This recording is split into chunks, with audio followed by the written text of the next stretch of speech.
7 pasukan iblis dalam Islam untuk menyesatkan manusia.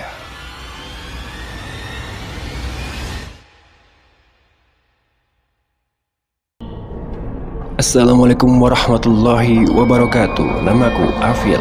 Kita dipertemukan oleh alam semesta lewat channel ini. Secara nggak langsung ku tarik energi kalian semuanya yang ada di sini. Jangan kemana-mana. Bismillahirrahmanirrahim. Pertama-tama saya ucapkan terima kasih banyak yang masih setia dengan channel ini. Apabila ada kata-kata yang kurang berkenan, saya mohon maaf yang sebesar-besarnya, karena channel Dirjafu berusaha merubah untuk lebih baik. Kita sama-sama belajar apa yang ada di alam semesta. 7 pasukan iblis dalam Islam untuk menyesatkan manusia. Nama iblis dan tugasnya ada begitu banyak, bahkan sebelum manusia diciptakan. Bahkan keturunannya kini masih senantiasa berusaha menyesatkan manusia. Lantas, para iblis tersebut memiliki keturunan dan prajurit yang terstruktur rapi. Iblis disebut juga setan, makhluk paling dikenal sebagai personifikasi kejahatan dan musuh bebuyutan bagi orang baik. Gambar dan cerita iblis telah berkembang selama sekian abad. Iblis pertama kali muncul dalam kisah Nabi pertama, yaitu Nabi Adam alaihissalam. Ia meyakinkan Hawa dan Adam untuk memakan buah terlarang dari surga. Setelah jatuh cinta pada cara liciknya iblis, keduanya pun diusir dari surga ke bumi. Kisah iblis dalam Al-Quran secara tegas dan terang-terangan bahwa Allah SWT berfirman dalam Al-Quran, iblis adalah musuh yang nyata bagi manusia. Bukankah aku telah memerintahkan kepadamu, hai Bani Adam, supaya kamu tidak menyembah syaitan? Sesungguhnya syaitan itu adalah musuh yang nyata bagi kamu. Quran Surat Yasin ayat 60. Hingga saat ini, iblis begitu membenci anak cucu Adam karena dendam kusumat lantaran iri hati dan kesombongannya kala itu. Padahal sebelumnya, iblis termasuk makhluk ciptaan Allah SWT yang tekun beribadah, bahkan melampaui para malaikat. Namun dengan tegasnya menolak perintah Allah SWT untuk sujud di hadapan Nabi Adam, yang di saat yang bersamaan para malaikat dengan kerendahan hati melaksanakan perintah tersebut. Dan sesungguhnya kami telah menciptakan kamu, kemudian membentuk tubuhmu, kemudian kami berfirman kepada para malaikat, bersujudlah kamu kepada Adam. Maka mereka pun bersujud kecuali iblis. Iya, iblis tidak termasuk mereka yang bersujud. Allah berfirman, apakah yang menghalangimu sehingga kamu tidak bersujud kepada Adam ketika aku menyuruhmu? Iblis menjawab, aku lebih baik dari dia. Engkau ciptakan aku dari api, sedangkan dia engkau ciptakan dari tanah. Iblis menjawab, berilah aku penangguhan waktu sampai mereka dibangkitkan. Allah berfirman, benar, kamu termasuk yang diberi penangguhan waktu.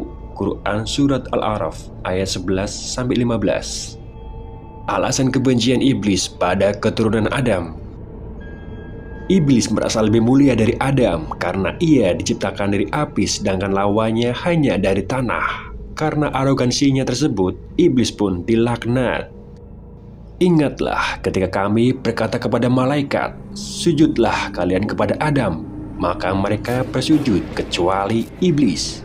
Ia enggan dan takabur. Ia termasuk golongan orang-orang yang ingkar. Quran Surat Al-Baqarah ayat 34. Mulai saat itu juga ia secara terang-terangan menyatakan permusuhan pada keturunan Adam. Ancaman iblis terhadap keturunan Adam. Iblis mengancam manusia dengan 7 ancaman. 4 diantaranya tertuang dalam Al-Quran Surat An-Nisa. Artinya, dan aku benar-benar akan menyesatkan mereka dan akan bangkitkan angan-angan kosong pada mereka dan menyuruh mereka memotong telinga-telinga binatang ternak. Lalu mereka benar-benar memotongnya dan akan aku suruh mereka mengubah ciptaan Allah. Lalu benar-benar mereka mengubahnya.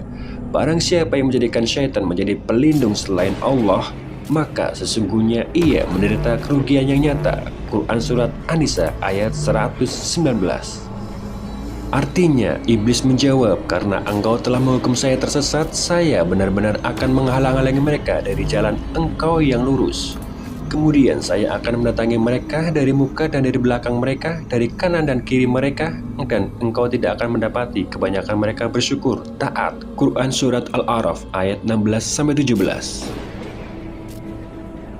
Nama prajurit iblis dan tugas-tugasnya. 1. Al-Zawti. Nama pertama yang kian marak di era saat ini, bahkan mungkin keturunan iblis yang paling berhasil di bidangnya. Cucu iblis satu ini bekerja di bidang lini pemberitaan. Al-Zawti berperan meracuni sebuah berita dengan penuh dusta. Maraknya penyebaran hoak atau isu yang tak jelas kebenarannya merupakan andil besar dari prajurit iblis ini. 2. Al-Shabru. Nama keturunan iblis selanjutnya kerap berurusan dengan segala bentuk ujian yang menimpa manusia. Setiap kali kita menerima cobaan hidup, Al-Shabru akan memancing rasa galau dan tidak sabar dengan keadaan. Segala ekspresi berlebih dikala menderita musibah seperti mudah menangis histeris, depresi, mengamuk, dan tindakan jahiliyah lain yang berhubungan dengan pengaruh Al-Shabru. 3. Al-Dashim. Keturunan iblis yang dinilai hebat berikutnya karena kemampuannya menghancurkan keharmonisan rumah tangga pasangan suami istri.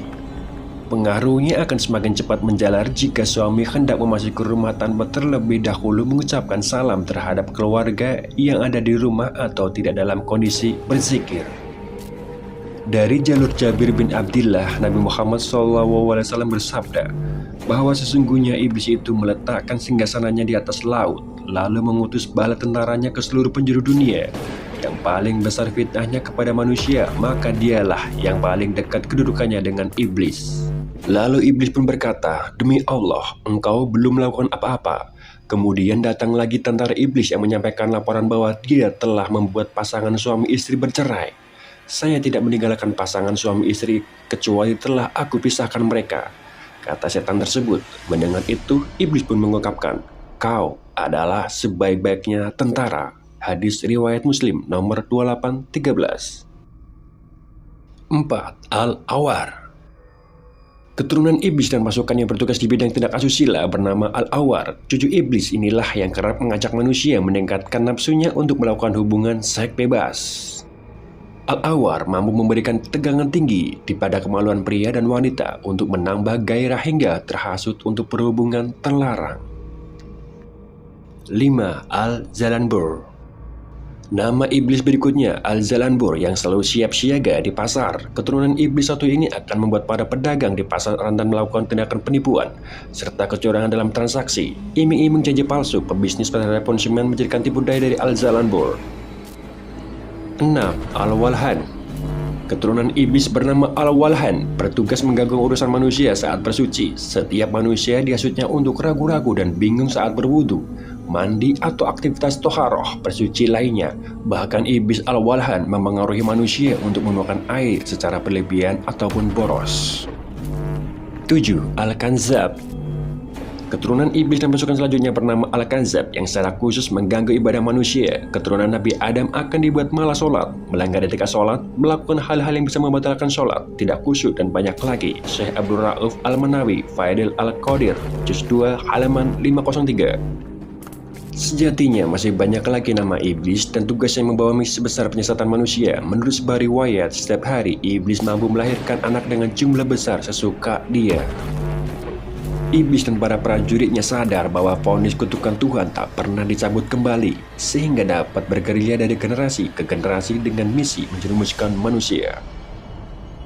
Alangkah baiknya sebagai manusia bisa lebih mewaspadai gerakan iblis, menjaga diri dengan memperbanyak zikir, ibadah, sholat, rajin membaca Al-Quran, bersedekah, menebar kedamaian dan segala perbuatan baik yang membentengi dari bisikan iblis.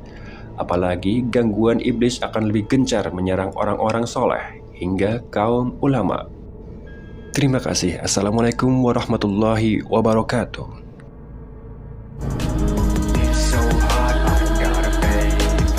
Terima kasih sudah menonton channel Dejavu. Berubah untuk lebih baik lagi dan jangan pernah takut.